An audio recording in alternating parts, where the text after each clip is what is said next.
Malayo pa, pero malayo na. Hanggang saan kaya ako dadalhin ng pangarap ko?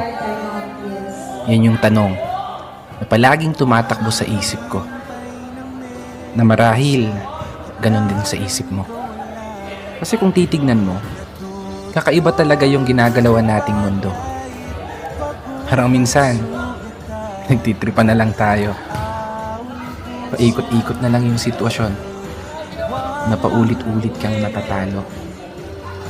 Oo, minsan, may araw na panalo ka, pero mas madalas pa rin yung nadedehado. May oras na gulong-gulo yung isip mo, may panahon naman na pumapabor sa gusto. Ganito siguro talaga yung ibig sabihin ng buhay. Hindi perpekto ang tempo at lahat nakaayon lamang sa tiyempo. Pero kahit ganon, dapat magpasalamat pa rin tayo. Kasi isipin mo naman, sa likod ng napakaraming beses na pagkatalo mo, eto ka pa rin, nananatiling nakatayo, sinusubukang ipanalo.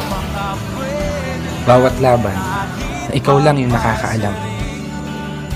Mga pagsubok na araw-araw mong pinipilit lampasan, na sa bawat pagpihit ng kamay ng orasan, taglay mo ang lakas ng loob na hindi matutumbasan.